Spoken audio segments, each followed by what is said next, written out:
Bom dia. No dia de hoje, 21 de janeiro, no ano de 1793, o rei Luís XVI da França foi executado, né, lá em Paris, na atual Praça da Concórdia, lá na época era chamada Praça da Revolução, né. Vou aproveitar esse gancho, falar um pouco da monarquia francesa e também um pouco da vida do rei Luís XVI. Bom, eu tinha publicado um vídeo um tempo atrás sobre a vida dos reis lá na Idade Média. Uma coisa muito interessante, que aliás as pessoas não é muito divulgado, né, melhor dizendo, é que os reis tinham uma vida muito atribulada, não era uma vida de corte, isso na Idade Média, né. Os reis viajavam muito, tinha as cortes itinerantes, a Isabel de Castelo tinha corte itinerante, Portugal, na Inglaterra, na França, para tudo quanto é lugar, né. Uma vida muito diferente do que se imagina, aquele rei de palácio, rei de castelo, cheio de bajuladores, com muitos nobres que cercavam e tal. Essa visão da monarquia, essa última, né, do rei fica num palácio cercado de bajuladores, com ministros que controlam tudo, é uma realidade que surgiu na época moderna, ou seja, a partir do Renascimento. Na Idade Média não era assim. E, aliás, um dado interessante, simbólico na França, é que os reis se chamavam Rei dos Francos, para justamente simbolizando que era um liame feudal, um liame pessoal, e não de território. Com o tempo, eles passaram a ser chamados de Rei da França, aí ficou uma coisa mais territorial, depois Paris acabou se firmando como capital, etc. Então, as coisas mudaram muito.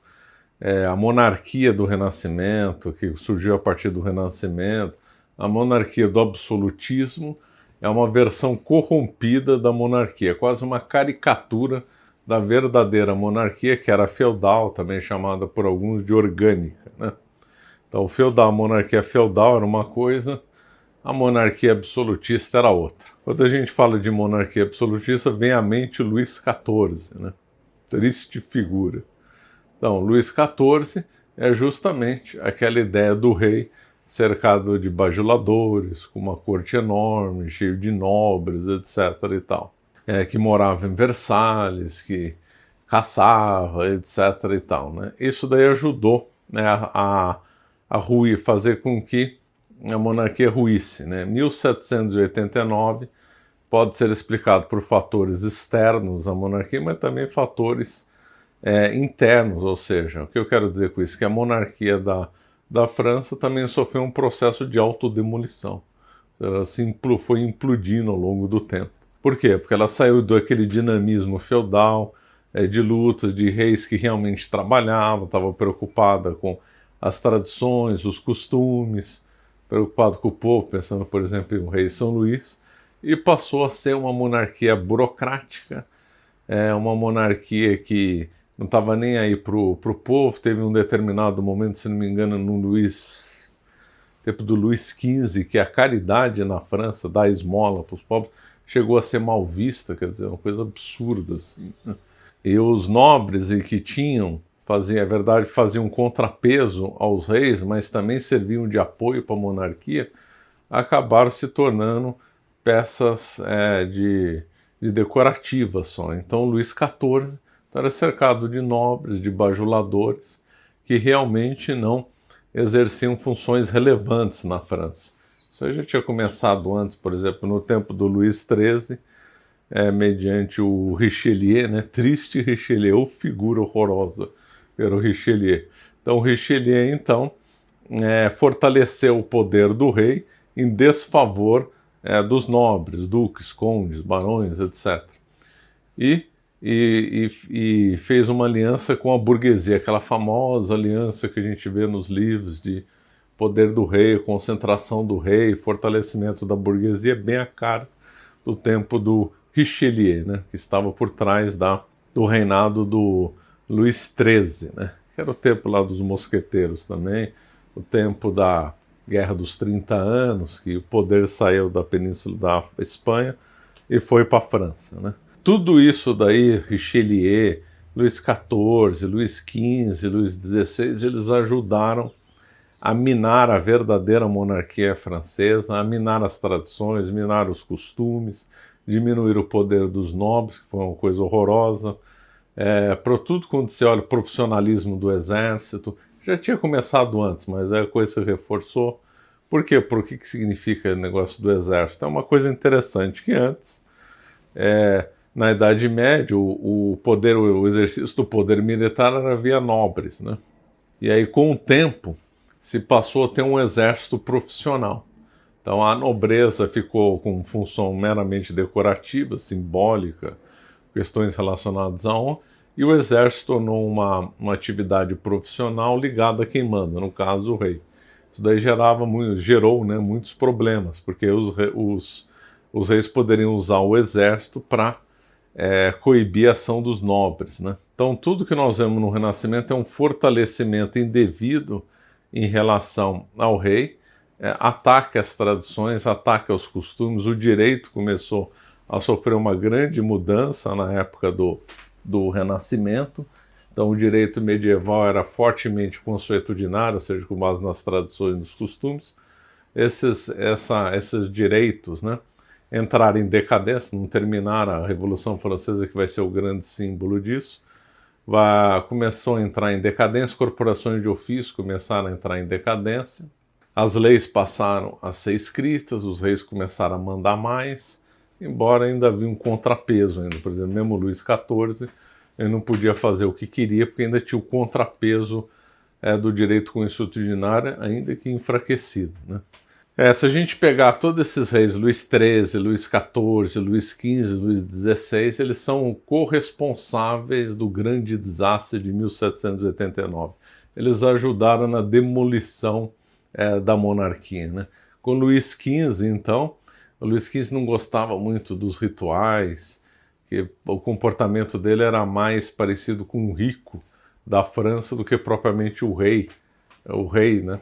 Então não gostava de ficar mudando de casa, não naquele sentido medieval bom, de visitar os nobres, conhecer os problemas locais, não. Morava em palacetes, coisas menores, ou casas ainda, luxuosas, ou seja, ele tinha uma vida que a gente chamaria de vida burguesa, diferente de uma vida associada à verdadeira nobreza, né? O Luís XIV também ridicularizou os rituais da monarquia, então ele tinha um ritual que demorava mais de 1 hora para se vestir, uma coisa ridícula.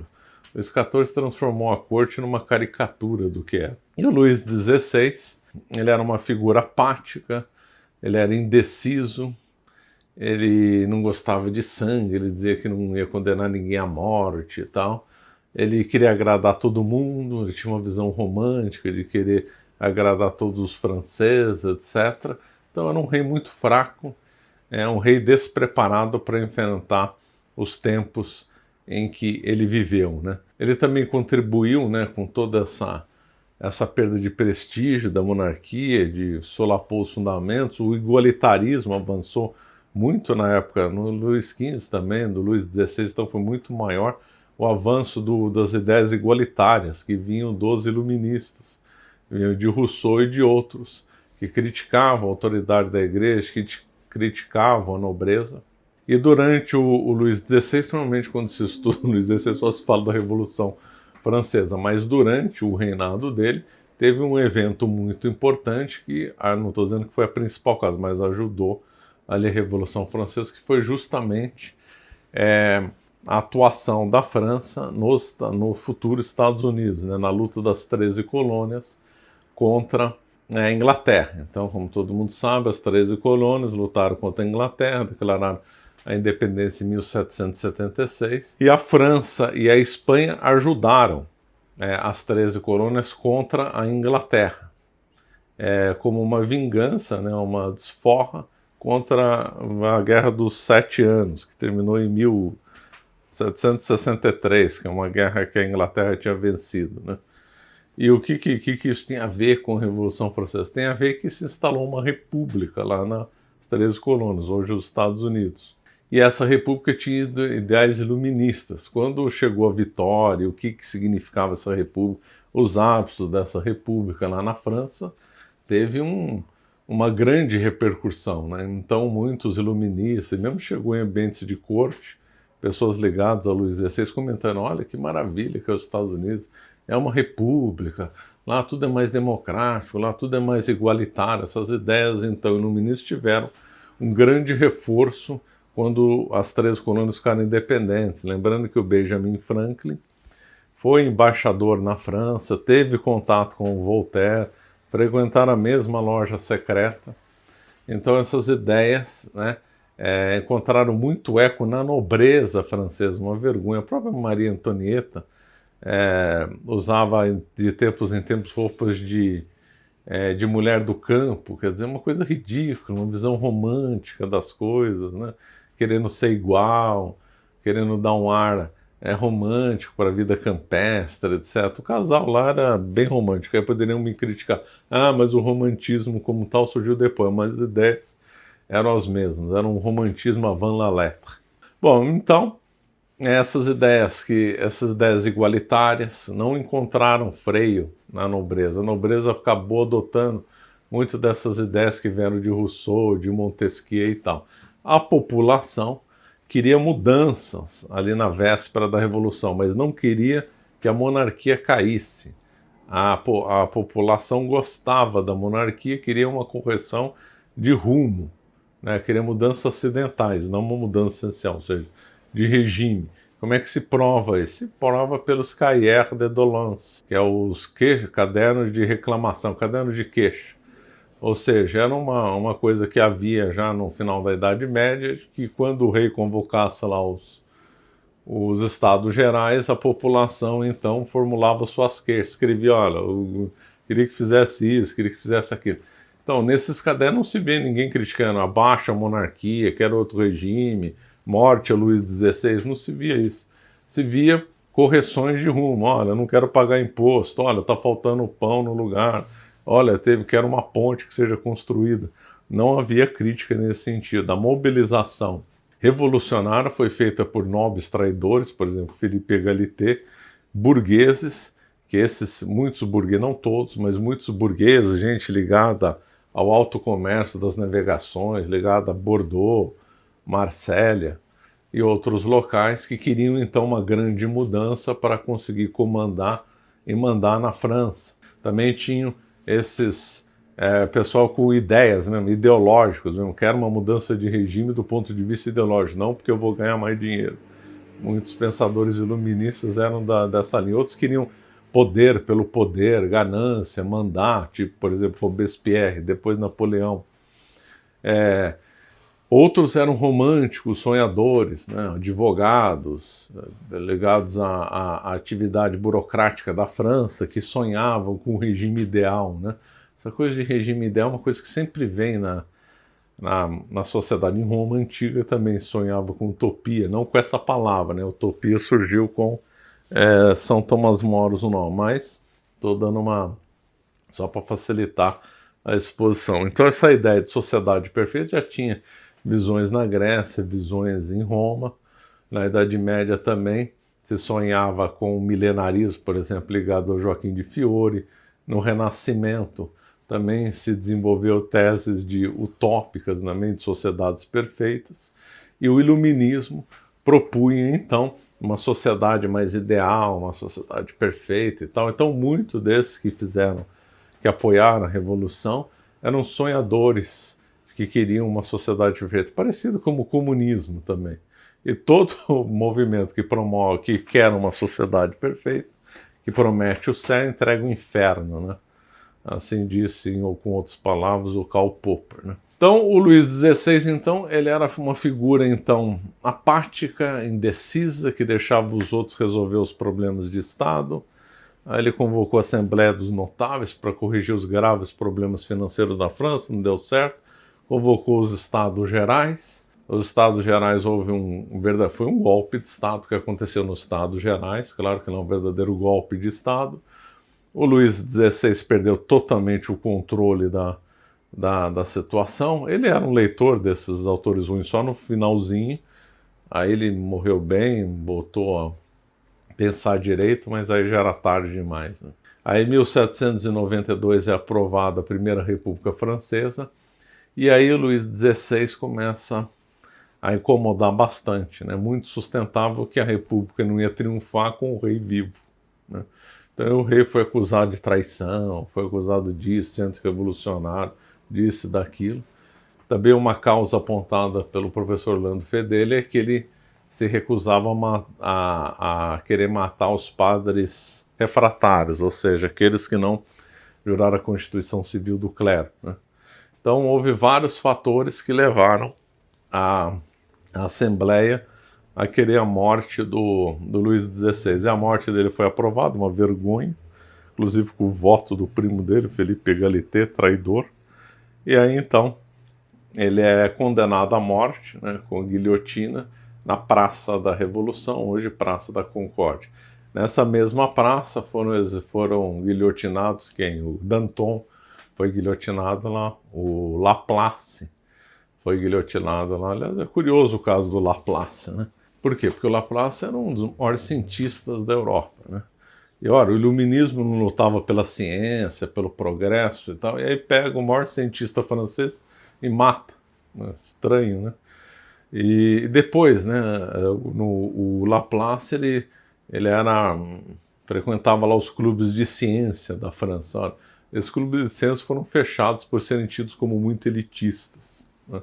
Ué, então cadê o negócio de estudo de ciência, de progresso, tal, que mata cientista e fecha clube de ciência? Que palhaçada essa Revolução Francesa. A Revolução Francesa é uma coisa criminosa, abjeta, e que fique claro, ela foi alimentada por um espírito igualitário. Igualitário na vida civil, igualitário na religião, e tentativas de igualitarismo na área econômica, que depois foram tolhidos, por exemplo, pelo movimento do... foram tolhidos, mas o exemplo disso é o Babeuf, né, na Conjuração dos Iguais. Bom, então nessa mesma Praça da Revolução foram executados várias figuras ilustres, né? Inclusive o Robespierre foi executado lá depois, Maria Antonieta também foi lá. Morreram mais de 1000